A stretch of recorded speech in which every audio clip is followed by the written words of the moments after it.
Towards the end of the 1st century BCE, if you were to take a walk on Rome's Esquiline Hill, you'd find yourself in a pleasant garden owned by Gaius Cilnius Maecenas, a name well known to us, even though the man himself was a somewhat shadowy figure.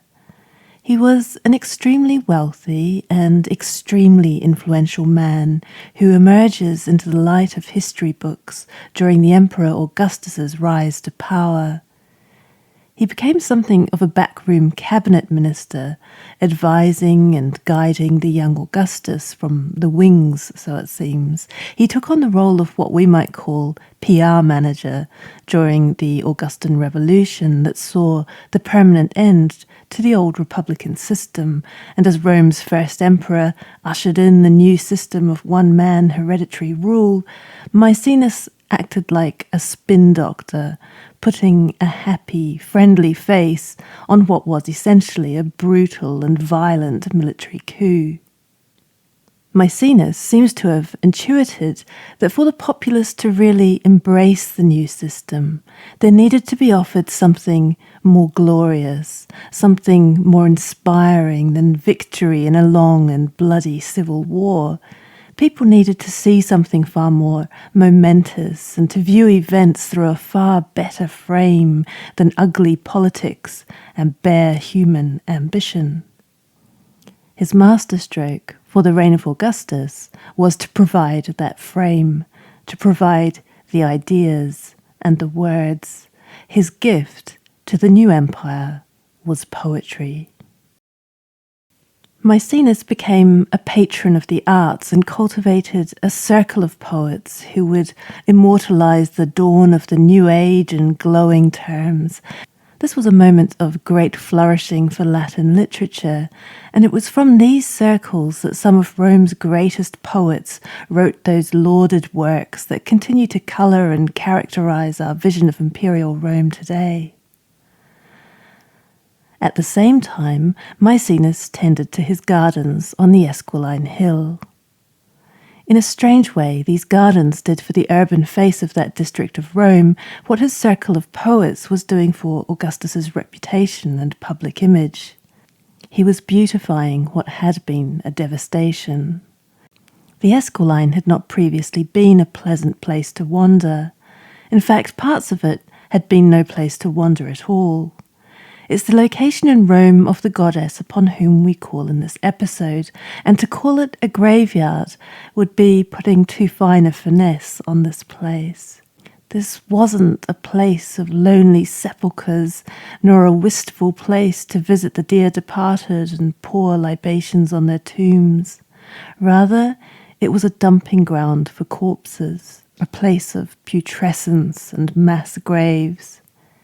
Here the bodies of the poor, the lost, the abandoned and the unfortunate were discarded and unceremoniously tipped into the open pits and forgotten. If you remember in the previous episode about Sterculus, the god of dung, we encountered an ancient sign warning people against dumping excrement and corpses in one particular spot. We noted at the time the unnerving mention of abandoned corpses, but quickly turned our attention away to follow Sterculus into his world of manure. Here now, in the cultivated gardens of Maecenas, we catch a glimpse of the practices that sign was referring to. In this episode, we return to that path not taken and follow a very different deity whose world is concerned with the polluted world of death. We can get a sense of how people remembered the site from one of Maecenas' own poets who wrote a satire set in these gardens not long after they'd been converted. It's spoken through the voice of a wooden statue of Priapus, who sat in the gardens like a scarecrow. You might remember Priapus from other episodes as a deity who, among other things, wards off the evil eye with his ridiculously enormous phallus. Most of the satire doesn't concern us here, but I'll read the introduction of the poem to you as he describes what the place had been before and what went on there. So here's Priapus in the words of Horace. I was once a fig tree's trunk, a lump of useless wood, till the carpenter, uncertain whether to carve Priapus or a chair, decided on the god. So I'm a god, the terror of thieves and birds. My right hand keeps the thieves away, along with the red shaft rising obscenely from my groin, while the reed stuck on my head frightens naughty birds and stops them settling here in Maecenas' new gardens. Once, slaves paid to have the corpses of their fellows cast from their narrow cells, brought here in a cheap box. This was the common grave for a mass of paupers, like that buffoon Pantolobus and the wastrel Nomentanus. Now, I don't know who these people are, but clearly Horace's audience knew that they'd come to a bad end. Here, a stone pillar marked with a width of 1,000 feet for graves, 300 deep, ground not to be passed to the heirs. So this pillar of stone announces the graveyard and declares its size. The prohibition stating that it was never to return to the heirs of the estate means that this was a no man's land that nobody could own. Now, you can live on a healthier Esquiline and stroll upon open terrace where lately the melancholy passers-by used to gaze at a grim landscape frightful with whitening bones. This grim landscape was clearly a very different sort of garden to the one with which Maecenas replaced it.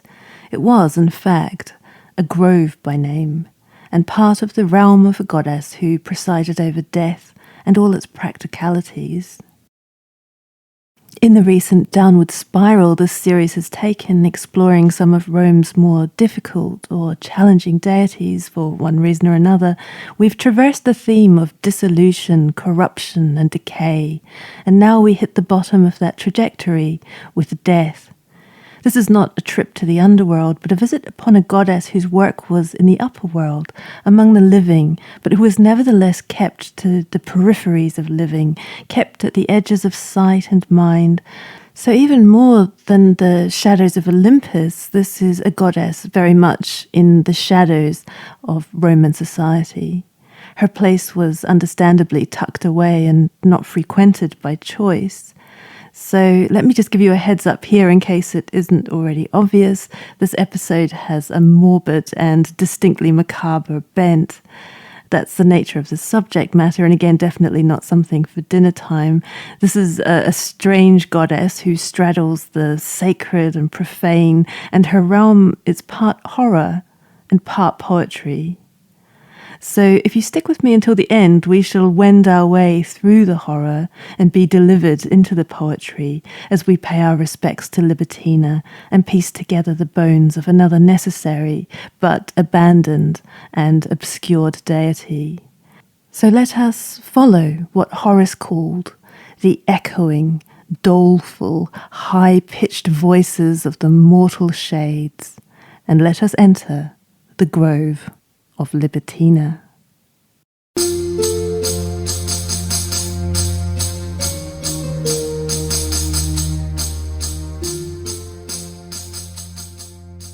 When Maecenas died, he bequeathed his gardens to the Emperor Augustus, and they became a favoured imperial spot.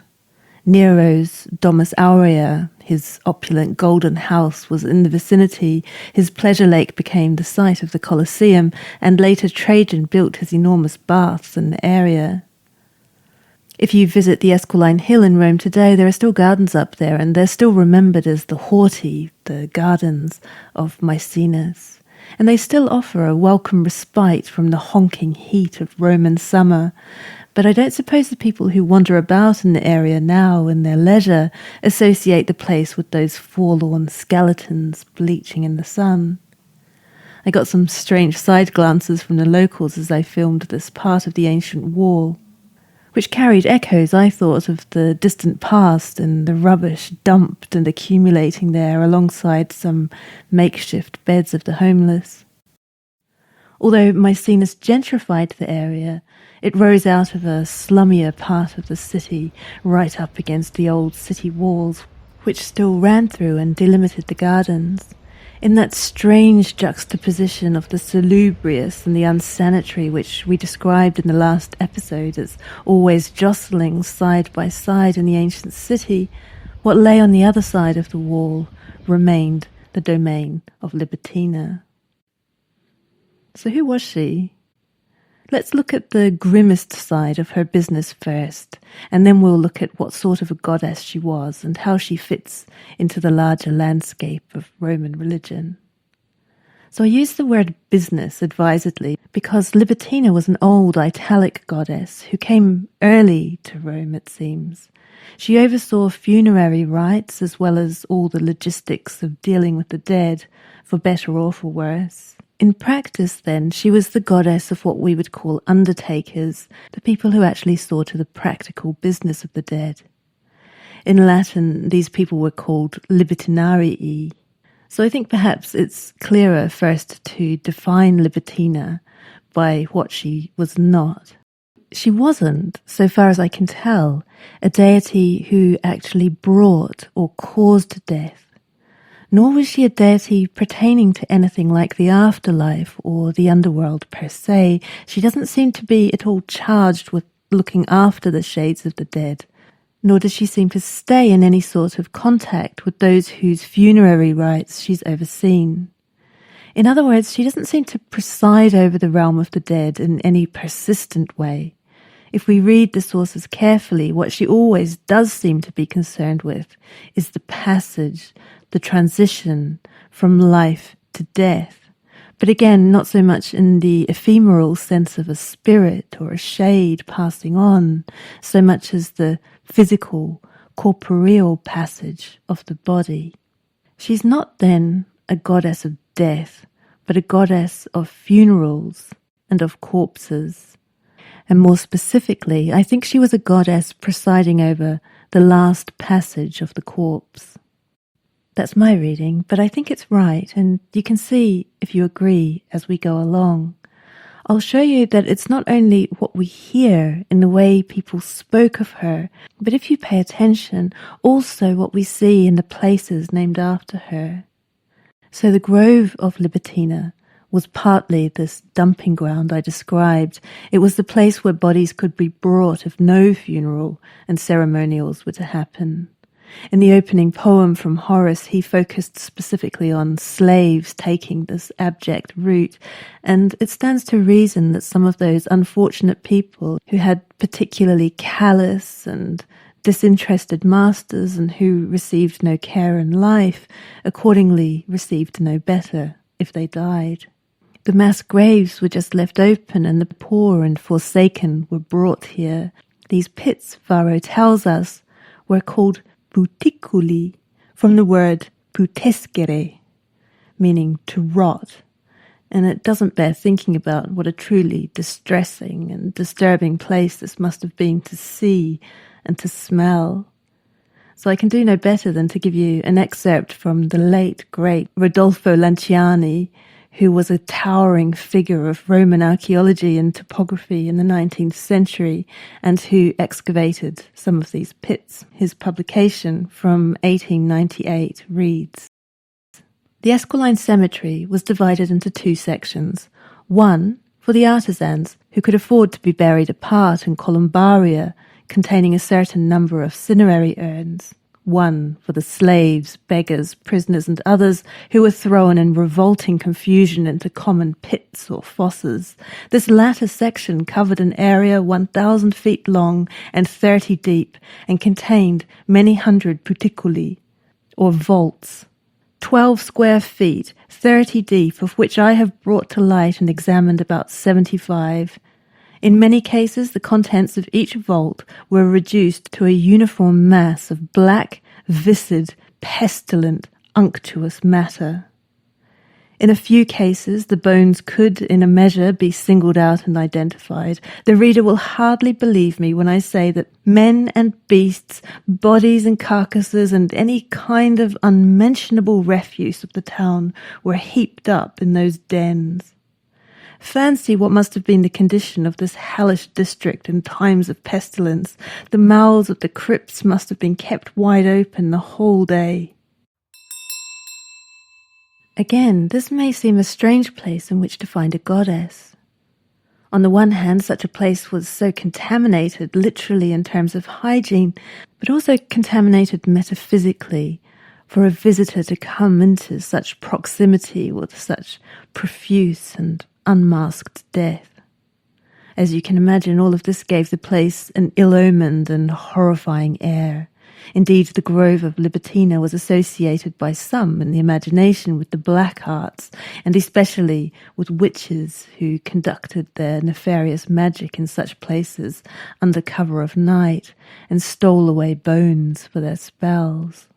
In fact, Horace's poem, with which we opened, is about witches, and the statue of Priapus standing in Maecenas' gardens says, "The thieves and wild beasts accustomed to infest this place do not bother me so much as these witches who turn people's minds by their spells and potions. These I cannot by any means destroy nor hinder." Remember, Priapus here is a sort of scarecrow supposed to ward off ill. But they will gather their bones and noxious herbs as soon as the fleeting moon has shown her beauteous face. So the statue of Priapus in the poem is a laughably useless scarecrow, but beneath the satire is what is clearly an ill-omened and miserable place.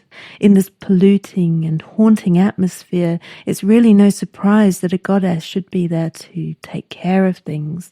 And indeed, there was a sacred space, a true grove of Libitina, where things were taken care of properly. This was where the Libitinarii, the Undertakers, were based, and this was where all things pertaining to funerals could be hired or purchased. We can only understand what went on there from some of the snippets mentioned about the grove in passing. One 2nd century BCE source, for example, mentions that every death was supposed to be accompanied by a coin contributed to the treasury of Libitina. This seems to be some sort of death tax that must have helped to fund the public work that the Libitinarii did. But we know people were available here also for private hire. For example, women who were professional mourners who could be hired to come and sing the praises of a dead man outside of his house. It seems musicians such as flute players were available for hire in the vicinity. Libitinarii were also the ones called into the city to perform executions and to drag off the bodies of those who were to be punished and shamed.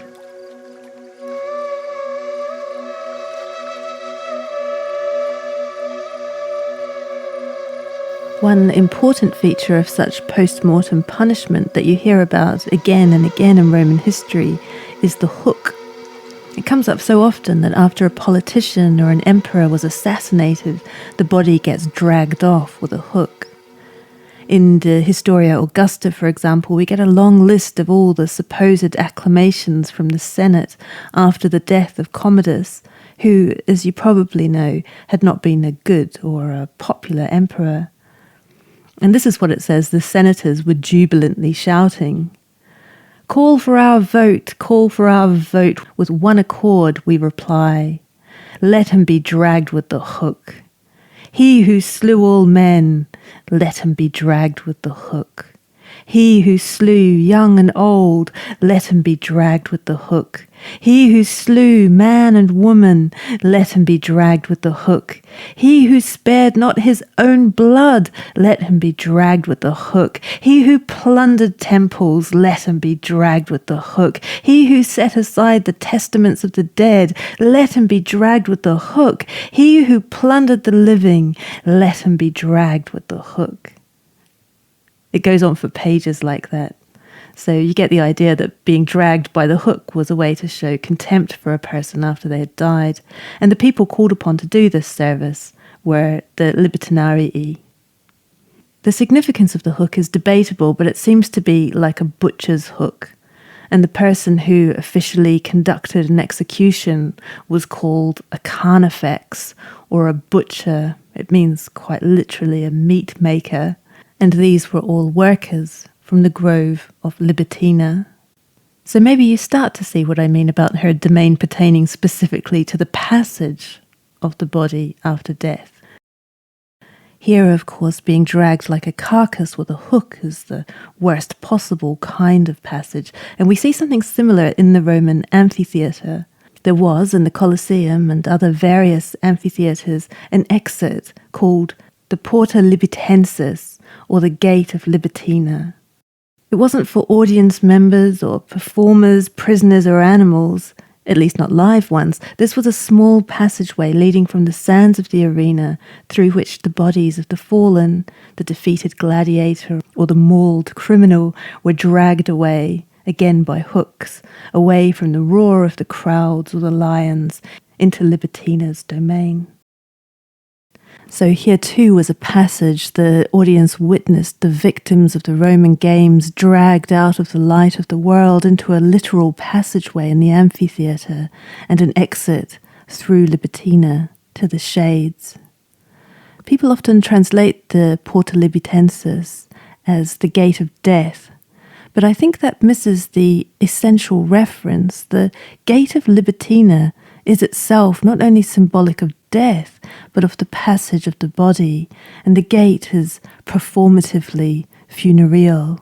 It is the sombre act itself of the body being ushered through the portal of Libitina and away.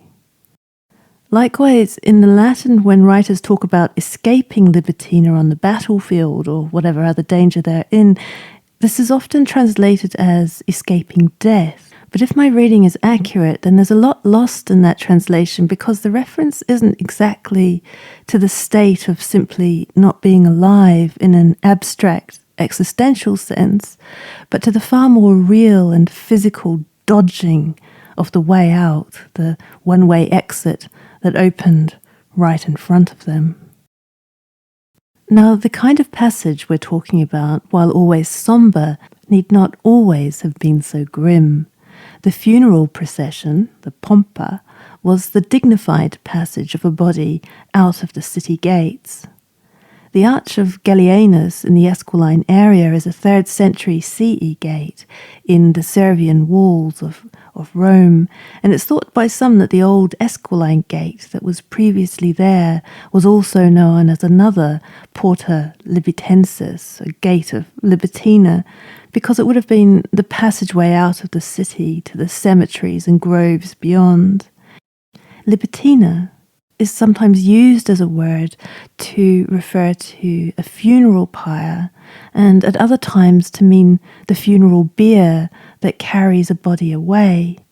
So you see what I mean? Yes, this is a goddess who presided, as people say, over death or funerals or corpses, but I think she is quite specifically about the passage of the body out of the world physically. And if you think about it in those terms, all these things that can seem quite disparate and disjointed are all aspects of that last exit. All the necessary equipment for the procession and everything else the passage required could be hired from and organized by the people who worked at the Grove of Libitina. So whoever Libitina was exactly, and scholars as usual argue black as blue about various details, some even trying to insist that she wasn't a real goddess at all because she didn't have a temple, when clearly she had a sacred grove in this most charged of sites just outside of Rome, and even though her name is often evoked in the sources, just as deathly gates and passageways were named after her. I think one of the essential things to realize about Libitina is that she was a goddess who was tended by a particular profession. Although the goddess touched everyone with no exceptions in her remit, her cult was specific to the Undertakers, and as such, these people who worked in the Grove of Libitina tended her cult and were probably expected to tend her cult, while everyone else just paid their dues and stayed well away as best they could. We've seen in other episodes gods who were associated with certain trades. Fornax, for example, of the oven, or Melona of honey in the hive. While people might eat bread and honey daily, they weren't paying homage daily to Fornax and Melona. attendance upon those cults was for the most part, on the day-to-day, the concern of the bakers and the beekeepers. So too then would Libitina seem to be a goddess tended by the people who worked in her grove, the Undertakers. Let's look a little more then at these people before we turn to the goddess herself, because we have, by a spectacular accident of survival, 2 inscriptions that tell us a lot about them and by extension about Libitina's domain. Libitina didn't only have a grove in Rome. Evidence has turned up further down the coast in both Cumae and Puteoli, including these 2 legal inscriptions which contain the laws surrounding the public service of Libitina. And I'm using the restoration and translation from the Ostia Antiqa project, which has no particular person's name attached to it that I can cite, but if and when I find out, I'll put the credit in the show notes because it's brilliant. I'm going to read the whole thing out to you because it gives such insights into a world that is normally unavailable to us, because, as you'll understand when you hear these laws, these people, although carrying out very necessary work, they were tainted by it in a way that put them in a class of outcasts, people who were, in effect, untouchables. And these sorts of people didn't receive the attention of elite literary types or the kind words of poets, but these laws tell us a lot about their lives, the world they lived in, and by extension, the world of Libitina. So here then are the leges Libitinarii, the laws of the Undertakers. If someone has thrown out a corpse, then to the contractor or his associate a fine must be paid of 60 sesterces to each abandoned corpse per corpse, and about this incident the magistrate will start a judicial procedure with the board of the recoverers, according to the law of the colony. The workers who will have been trained for this work are not allowed to reside or wash themselves in the tower where today the grove of Libitina is situated from the first hour of the night, and they are not allowed to enter the city except for carrying away or laying out in state of a deceased person, and for inflicting punishment, provided that each of them, whenever he enters the city or is inside the city, does not go there without the multicolored cap on his head, and provided that not one of them is older than 50 or younger than 20 years, and provided that not one of them is bow-legged, one-eyed, maimed or limping, blind, carrying tattoos, and provided that the contractor does not have fewer than 32 workmen. If someone privately wants to inflict punishment on a male or female slave, then the punishment must be inflicted in the way that has been asked for, so that if he has asked for the yoke and the cross, the contractor must provide the beams, the fetters, the whips for the floggers, and each person asking for inflicting punishment must pay 4 sesterces for each worker carrying the yoke, and for each flogger, and likewise for the executioner. For each public punishment, the magistrate must give the appropriate orders. Each time the orders have been given, the contractor must guarantee that the punishment will be inflicted, that the crosses will be erected, that there will be nails, pitch, wax, candles, and everything that is needed, free of charge. Furthermore, if the order has been given to drag the body away with a hook, the contractor must guarantee that the corpse will be dragged to the place where many corpses will be by workers clothed in red using a signal bell. Each time that someone wishes the services to be delivered, which the contractor is obliged to deliver in any case according to this law, he must declare or ensure that it is declared to the contractor of this public service, or to his associate, or to the person who is responsible for this, or in case that he will not be present at the place that the contractor is hired or established to exercise the Libitina, the day, the place, and the services that he wishes to be arranged. and when it will have been declared in this way that the contractor or his associate or the person who is responsible for this to the person who was the first to declare and then to the others in the order of the declarations, unless the funeral of a member of the city council or the funeral of someone who died prematurely has been declared, which must be given priority, keeping the order of the other funerals, must send everything that he is responsible for according to this law and provide what must be provided. When one that has hanged himself is declared, he must ensure that the body is cut loose and carried off in the same hour. Also, when the death of a male or female slave is declared before the 10th hour, he must ensure that the body is carried off on the same day. If it is declared after the 10th hour, on the next day before the 2nd hour. The contractor must put this law on display in a place that he has hired or established to exercise the service, where it can be read easily and correctly. So we could spend hours pulling that apart. There are so many interesting details about ancient life and death here.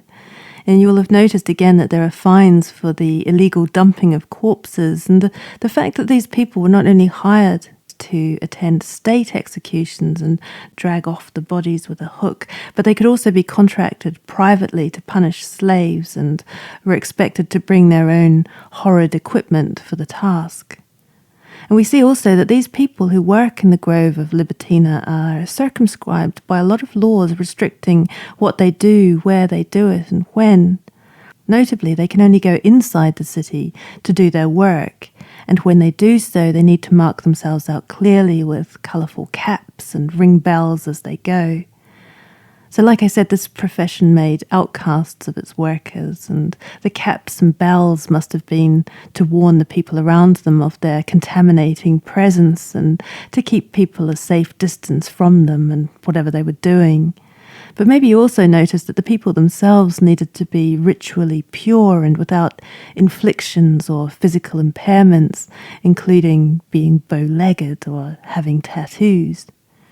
These laws then allow us an incredible glimpse into the day-to-day goings-on in the grove of Libitina, a world otherwise entirely out of bounds to us, and we get a sense of what sort of business was being conducted under her auspices and the kind of people who were conducting that business. But what kind of a goddess was she? What kind of a goddess could arise from all that sorrow, stench, and grimness?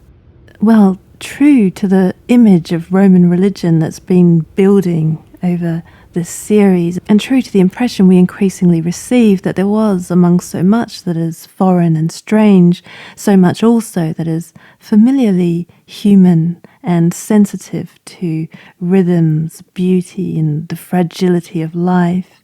And in that worldview, with that outlook, who else could fill such a forlorn space with the glow of the divine? Who else could soften its edges than a goddess of beauty and love? Libitina was a kind of Venus figure. And I think if she seems strange in this context, she's also all the more necessary for it. So let's just sit in that dissonance for a moment between all the horror I've just described and the presence of a goddess who embodies beauty and love and all the lustful energy of life. There is something that resonates there, I think, right? What else would you want in such a space, at such a time, really? Libitina was not Venus, it's important to stress. She was her own divinity, but she was a Venus figure.